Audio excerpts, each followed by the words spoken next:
안녕하세요. 당근조 실험실의 조재만입니다. 오늘은요 두 번째 시간이에요. 그래서 칼라 내비게이터 지난 시간에 기본적으로 인스톨하고 한글패 깔고 첫 번째 칼리브레이션을 진행했어요. 그러면 충분히 여러분들 쓰시는데 불편하지는 않으실 거예요. 그게 거의 전부예요. sRGB, 어도비 RGB 쓰겠다. 왜냐하면 이건 스탠다드이기 때문에 이 스탠다드로 작업하겠다. 그러면 더 이상 고민하실 필요 없습니다. 그런데 추가적으로요 모든 모니터는 100% sRGB, 100% 어도비 RGB 이런 모드를 지원하는 것이 아니에요. 기본적으로 이 모니터가 지원할 수 있는 최대한의 성능을 가지고 sRGB라는 조그만 영역을 보여주던지 아니면 어도비 RGB를 최대한 표현을 하던지 이렇게만 세팅이 되어 있어요. 그런데 실제로 모니터는 모니터마다 지원할 수 있는 색도 다르고요. 그리고 가지고 있는 영역도 생각보다 넓어요. 그래서 좋은 모니터일수록 어도비 RGB, 물론 어도비 RGB 뭐 99% 지원, 100% 지원 이렇게 얘기를 하지만 실제로는 그걸 지원하기 위해서 약간 옆에, 약간 또 왼쪽에, 오른쪽에 이런 공간도 지원할 수 있는 능력이 있어야 돼요. 그래서 될 수 있으면 모니터를 최대한 자기의 성능을 다 발휘할 수 있도록 모니터 네이티브 모드로 설정하는 게 중요해요. 그리고 이 기술을 알게 되면 내가 원하는 대로, 내가 필요한 대로, 내가 뭐 꼭 써야 되는 특정한 컬러 공간이 있다. 그럼 그걸 세팅하고 쓰는 방법도 익힐 수가 있어요. 그래서 오늘은 바로 그렇게 컬러 내비게이터를 가지고 내 모니터의 최대한의 성능을 표현할 수 있도록 모니터 칼리브레이션 세팅 값을 잡는 방법, 혹은 내가 특정한 컬러를 이용해서, 내가 특정한 뭐 조건을 이용해서 거기에 맞는 모니터를 칼리브레이션 하는 방법, 그걸 쓸 수 있는 기술적인 방법에 대해서 한번 보도록 하겠습니다. 보시죠. 우리 지난 시간에 다 깔았기 때문에 칼라 내비게이터 7이 깔려 있을 거고요. 그리고 이렇게 오른쪽 버튼에서 시작 칼라 내비게이터를 하면 실행된다는 것 정도까지는 이미 지난 시간에 다 배웠어요. 그래서 우리가 칼리브레이션 하는 거 어도비 RGB, sRGB 여기까지는 다 돼 있죠. 그래서 이걸 토대로 해서 그냥 사용하시면 돼요. 그런데 우리가 지금 특정한 조건으로 설정을 하고자 해요. 그럼 요 밑에 보면 칼1, 칼2, 칼3가 있어요. 요 1, 2, 3는 단지 모니터에 연결되어 있는 포트의 번호일 뿐이에요. 그래서 1이 뭐 첫 번째고 2가 두 번째고 뭐 3가 세 번째고 이런 의미가 아니라 각각마다 포트마다 칼리브레이션에 대한 값을 주는 거예요. 지금은 요 두 번째 포트에 연결이 되어 있기 때문에 여기가 이렇게 회색으로 표시가 되어 있죠. 그리고 여기에 대한 세부 항목들은 예전에 있었던 수치들이나 이런 것들이 표기되는데요. 요걸 한번 새로 설정해서 한번 보도록 하죠. 요걸 설정하기 위해서는요, 일단 모니터 세팅 쪽으로 넘어가야 돼요. 그래서 우리가 요렇게 표시되어 있는 요것들, 다시 말해서 타겟에 대한 관리를 봐야 됩니다. 그래서 내가 쓰고자 하는 타겟이 뭔지, 그리고 그 타겟을 어떤 값으로 정해 줄 건지를 결정하게 되어 있어요. 그래서 이쪽에 보면 사용이라고 써 있어서 STD라고 써 있는 거는 스탠다드를 의미합니다. 그리고 ADV, 요건 어드밴스드를 얘기해요. 다시 말해서 내가 커스텀으로 수치를 준 거, 요거는 ADB가 되는 거고요. 스탠다드는 소위 말해서 표준값, 어도비 RGB, sRGB 이런 아이디어란 값, 이런 것들을 표준으로 보시면 됩니다. 그래서 여기서 우리 한번 타겟을 추가해 볼 거예요. 타겟을 추가할 때는 다른 타겟을 가져올 수도 있고요, 새로운 타겟을 만들 수도 있어요. 그런데 우린 새로운 타겟을 한번 만들어서 해보도록 하죠. 새로운 타겟을 만들려고 보니까 첫 번째로 해야 되는 건 타겟의 이름이에요. 이 타겟의 이름은 우리 모니터 네이티브라고 해보죠. 그래서 요 형태로 보고요. 그 다음에 밝기를 한번 볼게요. 모니터의 밝기를 어떻게 결정할 거냐, 여러가지 값이 있지만 권장하고 있는 건 120 캔들라예요. 왜냐하면 최근에 쓰고 있는 주변 광원이나 주변 밝기가 충분히 밝기 때문에 120 캔들라 정도는 해줘야 주변보다는 좀 더 명료하고 밝게 보일 수 있거든요. 예전에 쓰던 거는 80 캔들라예요. 그거는 모니터를 밝게 하기 싫어서가 아니라, 혹은 그때는 주변 조명이 어두워서가 아니라, 그때 모니터가 재현할 수 있는 밝기가 그렇게 높지 않았어요. 그래서 예전엔 표준을 80 캔들라로 많이 썼는데, 요즘 나오는 모니터들은 뭐 200 캔들라 혹은 500 캔들라까지도 밝기가 올라가요. 그래서 주변 밝기에 상대적으로 조금 밝도록 그렇게 세팅을 하는 거죠. 80에 놓고 쓰셔도 돼요. 대신에 그러려면 주변을 좀 더 어둡게 하셔야 돼요. 보통 일반적인 경우보다. 그래서 우리나라에선 120 캔들라가 상당히 효과적이에요. 왜냐하면 우리가 쓰고 있는 주거 공간이 충분히 밝기 때문에 그거보단 더 밝게 세팅하기 위해서 120 캔들라를 많이 씁니다. 검은 점은요, 최소로 많이 잡아요. 물론 수동으로 해서 검은 점을 조금 더 끌어올릴 수는 있어요. 이거는 끌어올리면 폭이 줄어드는, 그 톤의 폭이 줄어드는 역할이 생겨요. 그래서 이 모니터가 할 수 있는 최대한 어둡게 만들어주면 만들어줄수록 표현할 수 있는 색의 범위, 농도의 범위가 넓어져요. 그렇기 때문에 검은 점은 최소로 잡아놓는 게 좋습니다. 그 다음에 화이트 포인트. 화이트 포인트는요, 색온도예요. 색온도를 결정해 주는 건데, 이걸 색온도로 정의하는 경우도 있고요. 좌표로 해서 XY 좌표의 색깔, 특정 컬러에 대한 좌표 값으로 넣기도 해요. 뭐 이런 수치를 아시는 분들은 그 수치로 넣으셔야 되고요. 뭐 종이라든지 이런 걸 측정해서 그 종이의 뭐 XY 좌표 값을 안다. 그러면 그걸 이용해서 그 베이스 농도를 맞출 수도 있어요. 그 다음에 표준값.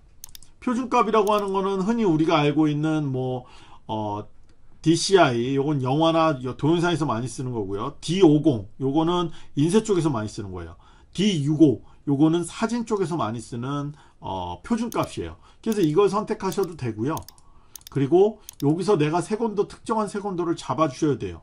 사진에서는 일반적으로 6500켈빈으로 가장 많이 써요. 그래서 이걸 잡아주시면 되는데, 아니야, 나는 조금 6100, 6200, 6000 이런 게 나한테 맞아. 그럼 그렇게 설정해 주셔도 상관없어요.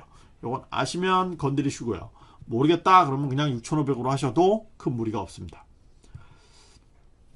그 다음에 그레이 감마인데요. 그레이 감마는 아직까지는 모든 표준은 2.2 감마를 기준으로 쓰고 있어요. 최근에 들어서 HDR로 넘어오면서 2.4 감마, 뭐 다른 감마들이 쓰이기 시작했지만, 특정하게 그렇게 주어진 조건이 없다, 그런 환경이 아니다, 그러면 2.2 감마를 쓰시면 되고요. 이것도 잘 모르겠는데 난 표준으로 뭐 sRGB를 쓰겠다, 아니면 뭐 EBU를 쓰겠다, 이렇게 설정하시면 그 값을 가지고 가셔도 돼요.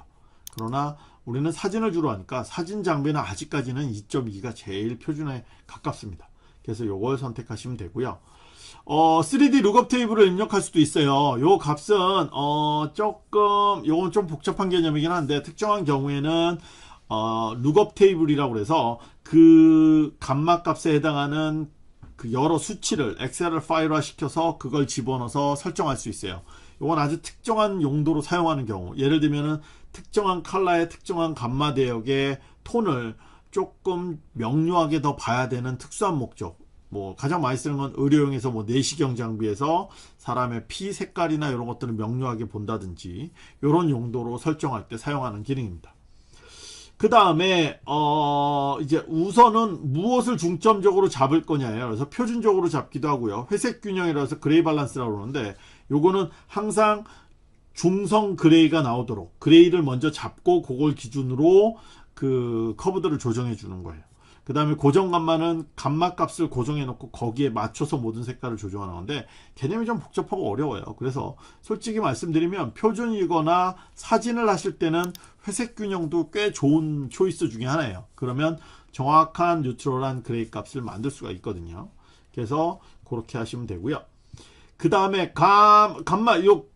가멋은 소위 말해서 이 모니터가 재현할 수 있는 색의 영역을 얘기를 하는 거예요. 그래서 아까 우리 어도비 RGB, sRGB 뭐 이런 게 설정을 했잖아요. 요게 표준값이에요. 그래서 요거는 업계에서 나오는, 그래 이런 색깔이 필요해 라고 정해놓은 가이드라인 속에 있는 색깔을 표현하는 거예요. 그런데 오늘 우리가 해보려고 했던 건 뭐냐면 네이티브죠.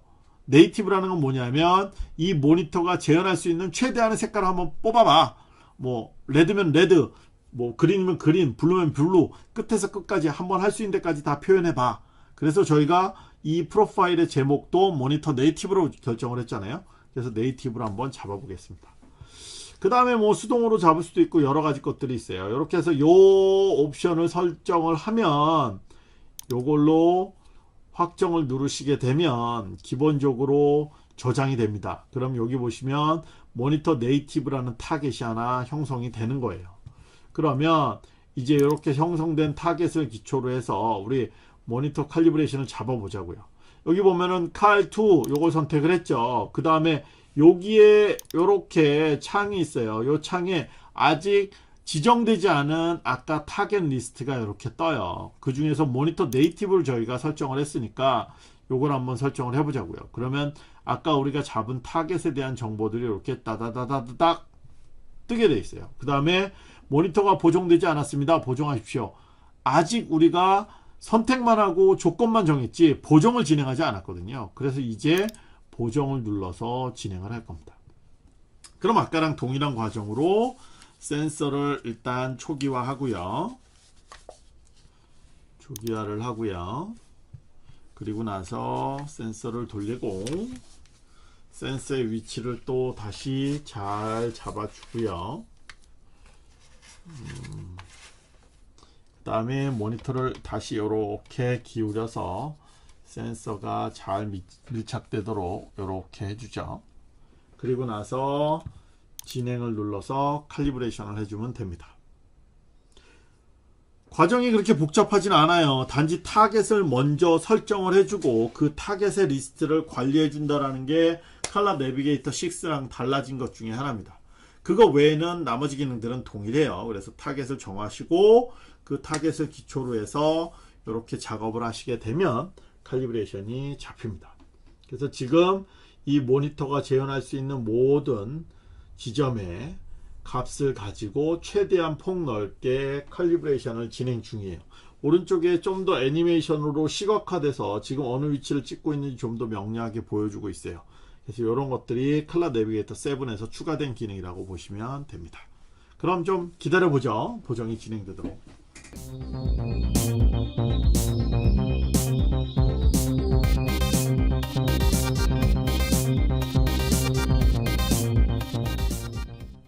자, 보정이 완료됐어요. 센서를 한번 지워보고요. 그 다음에 값을 한번 보죠. 여기 보정 완료됐다는 메시지가 떴고요. 그리고 타겟이 있고 결과가 있어요. 타겟은 우리가 아까 하고자 했던 설정해준 값들이고요.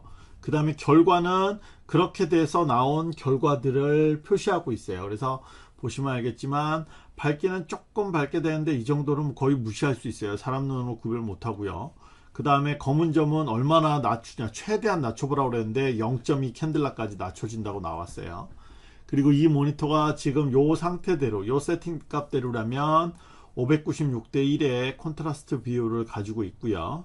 그 다음에 화이트 포인트는 6500 켈빈도에 최대한 접근하기 위해서 요 XY 좌표 값을 갖고 6492 캔들라로 잡혔다라고 나오고 있습니다.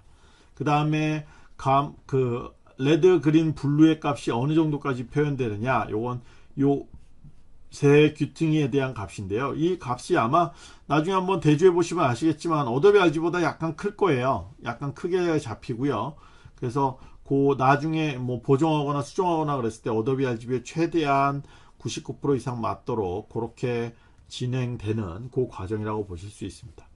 그 다음에 유효성 검사 시작인데요. 요거 설정하시고 진행을 하시게 되면 그 칼리브레이션 한 번 더 진행해요. 이건 뭐냐 하면은 특정한 색깔에 대해서, 그러니까 기존에 알려져 있는 색깔에 대해서 다시 한번 검사를 해보는 거예요. 그래서 이 정도면은 뭐 어느 범위 안에 들어간다, 델타 E값이 얼마 안에 들어간다 라는 것을 한번 검증해 보는 과정인데요. 한번 꼭 해보세요. 근데 저희는 뭐 굳이 다시 해볼 필요는 없으니까 이렇게 넘어가도록 하죠. 그래서 한번 해보시면 그 과정을 통해서 좀 더 정밀하게 맞는 것을 보실 수 있습니다. 이렇게 해서 완성하시면 칼리브레이션이 끝나요. 그럼 다시 여기도 파란색으로 바뀌고요. 요거는 마찬가지로 나중에 모드 버튼을 통해서 선택하셨을 때 그 모드를 그대로 사용하실 수 있습니다. 이렇게 하시는 게 바로 내가 원하는 대로 칼리브레이션을 잡는 그 모양. 네, 이렇게 돼서 모니터의 네이티브 칼리브레이션을 잡는 방법을 봤어요. 그래서 모니터가 재현할 수 있는 최대한의 색깔들과 최대한의 그라데이션을 표현할 수 있는 방법에 대해서 알아봤습니다. 이걸 이용해서 여러분이 원하는 조건, 원하는 다양한 목적에 맞는 컬러 공간을 모니터에 세팅해서 그걸 여러분만의 메뉴로 집어넣을 수 있어요. 이게 바로 하드웨어 칼리브레이션이 되는 모니터의 가장 큰 장점입니다. 단지 sRGB, 어도비 RGB만 쓸 거면 하드웨어 칼리브레이션 모니터를 쓸 이유가 없죠. 그래서 그 모니터가 할 수 있는 모든 성능을 끌어낼 수 있도록 세팅하는 거, 이게 칼라 내비게이터 7의 가장 강력한 기능이고요. 하드웨어 칼리브레이션 되는 모니터는 기본적으로 지원이 돼야 되는 기능이라고 할 수 있습니다. 그럼 오늘은 여기까지 하고요. 다음 시간에 또 만나도록 하죠.